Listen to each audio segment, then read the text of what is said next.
Yes, students, good morning all of you. Students, in the previous lecture we have done the basically packing efficiency हमने करा था last lecture में. आज हम यहाँ पर नेक्स्ट टॉपिक करने जा रहे हैं. एनसीईआरटी में लास्ट टॉपिक है according to the syllabus of 2020, क्योंकि कुछ पार्ट इसमें डिलीट हो गया है. तो आज का और इस चैप्टर का लास्ट टॉपिक वो है calculation involving the unit cell dimensions. मतलब कि बेसिकली यहाँ पर यूनिट सेल के अंदर डेंसिटी हमको कैलकुलेट करनी है. डायमेंशंस कौन सी है यहाँ पर, वो सिंपल सी एक डेंसिटी का फॉर्मूला है, उसको यहाँ पर हमको डिस्कस करना है. ठीक है ना. तो basically density of unit cell,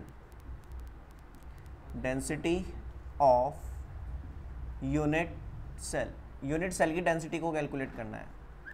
सो बच्चों यहाँ पर बहुत ध्यान से बात को समझना. बहुत आसान है लेकिन बहुत इंपॉर्टेंट है. ठीक है ना. एग्जाम में इससे रिलेटेड क्वेश्चन 99.99% आएगा. सो देखिए, density of unit cell is equals to mass of unit cell upon volume of unit cell. ये फॉर्मूला बनेगा या नहीं बनेगा, आप खुद देखो. यहाँ पर density equals to mass upon volume होता है. तो डेंसिटी अगर यूनिट सेल के लिए तो मास भी यूनिट सेल का और वॉल्यूम भी यूनिट सेल का. अब देखो, यूनिट सेल में नंबर ऑफ एटम्स हमने निकालने सीखे हैं. एफसीसी, ठीक है ना, CCP, BCC, simple unit cell. तो यहाँ पर बेसिकली सपोज एक यूनिट सेल में Z एटम है. ठीक है ना. एक यूनिट सेल में Z एटम है और एक एटम का मास है M. एक एटम का मास कितना है, या कह लो कि यहाँ पर जो M है बेसिकली मास है एक एटम का. ठीक है.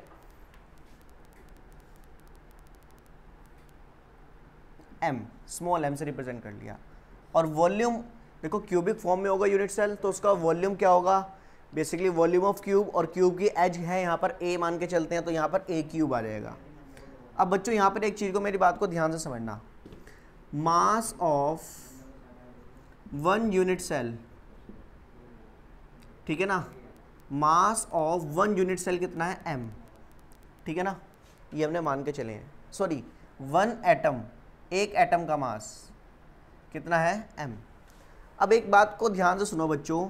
अगर मैं मोलर मास की बात करूं, मोलर मास ऑफ एटम कितना है, मैंने माना m, कैपिटल M. मोलर मास का मतलब क्या है, मास of one mole of atoms m. ठीक है ना. इसका मतलब क्या, मास ऑफ 6.022 इंटू 10⁻23 एटम्स. इसका मतलब क्या, मास ऑफ Na. ये क्या है, एवोगैड्रो नंबर ही तो है. Na एटम्स का मास कितना है, m. तो इसका मतलब मैं यहाँ पे निकाल सकता हूँ मास ऑफ वन एटम कितना होगा, m अपॉन Na. ये होगा बच्चों एक एटम का मास, और एक एटम का मास ये भी है. तो this implies m is equals to capital M upon Na आएगा बच्चों. यस और नो, ये आएगा. सो यहाँ पर बच्चों मैं m की जगह यहाँ पे क्या पुट कर दूंगा, मैं z इंटू m अपॉन नीचे a क्यूब और साथ में आ जाएगा Na. So this will be the formula of density of unit cell. इस तरीके से हम यहाँ पर फॉर्मूला निकालेंगे. Is it clear. तो यहाँ पर आप देख सकते हैं, इसमें डेंसिटी ऑफ यूनिट सेल आपके सामने है. बहुत बहुत ज़्यादा इंपॉर्टेंट फॉर्मूला है, इसको ध्यान से सुनेंगे. Where Z is the number of atoms in unit cell और M molar mass, M is molar mass of unit cell and A is the edge of unit cell and Na is the Avogadro number.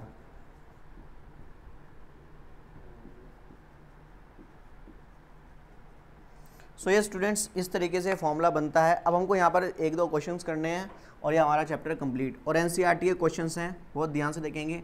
Page number 20 पे यहाँ पर example दे रखे हैं 1.3, 1.2, 1.4, 1.5. सो सबसे पहले हम 1.5 example देखेंगे. एग्जाम्पल 1.5 आपके सामने एनसीईआरटी की बुक ओपन हुई होनी चाहिए. ये एग्जाम्पल 1.4 देखते हैं पहले। सो लेट अस सी।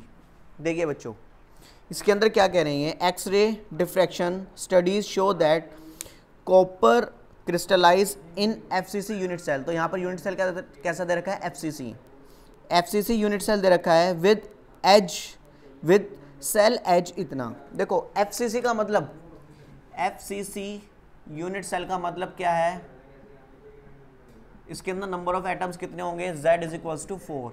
एज उन्होंने क्या दे रखा है basically, next cell as a दे रखा है, एज कितना दे रखा है, ए की value basically 3.608 into 10 to the power -8 centimetre. ठीक है, तो ये आपको क्या दे दिया, एज की लेंथ। आगे क्या कहते हैं, कहाँ गया, in separate experiment copper is determined to have a density इतना। हमको डेंसिटी गिवन दे रखी है, डेंसिटी कितनी गिवन है, 8.92 ग्राम पर centimetre cube. Is it clear? Now calculate the atomic mass of copper. Atomic mass copper का कैलकुलेट करना है। एम क्या है बेसिकली, मोलर मास कह लो। अगर मोलर मास बोलेंगे तो जी लिखना पड़ेगा, ग्राम लिखना पड़ेगा। एटॉमिक मास कह रहे हैं तो मोलर मास निकालने के बाद उसकी यूनिट बदल देंगे, जी की जगह यू कर देंगे। तो यहाँ पर मोलर मास कह लो या एटॉमिक मास निकालना है, तो density equals to z into M upon A cube into N, ये फॉर्मूला है। सो डेंसिटी का वैल्यू कितनी है, 8.92, z कितना है 4 इंटू ये निकालना है हमको ए क्यूब, ए कितना है 3.608 into 10 to the power -8 into Avogadro number 6.022 into 10 to the power 23। Avogadro number put कर दिया तो यहाँ पर m की वैल्यू कितनी आएगी, 8.92 into 3.608 into 10 to the power -8 into 6.022 into 10 to the power 23 divided by 4, ये आएगा। और यहाँ पर हम मोलर मास निकालेंगे। अब आप इसको किसी भी तरीके से सॉल्व करें, सिंपली मल्टीप्लाई कर लें, लॉग लेके भी कर सकते हैं, लॉग लेके, लेकिन आपको जरूरत नहीं पड़ेगी, सिंपल मल्टीप्लाई करो और आपका आंसर आएगा। अच्छा, यहाँ पर एक गड़बड़ कर दी हमने, ये आएगा क्यूब। अब इसमें आपको लॉग से ही सॉल्व करना पड़ेगा, ठीक है ना। लॉग आपको आता है करना, आपको 11th क्लास में सिखाया है। तो यहाँ पर जो वैल्यू आएगी डायरेक्ट मैं आपको बताता हूँ, 63.1 जी ग्राम आएगी, क्योंकि डेंसिटी ग्राम पर सेंटीमीटर क्यूब में दे रखा है। फिर बाद में क्या लिखेंगे, 63.1 u. This is your answer. In this way students we will do these types of the question. आपको क्वेश्चन के अंदर सब बातें दी हुई होंगी, क्वेश्चन में से इन सब बातों को एक्सट्रैक्ट करना है। After that we will put those values in this formula and calculate that dimension which we have to calculate in the question. Is it clear? Now students, आज के लिए इतना ही करते हैं। Okay, thank you all of you.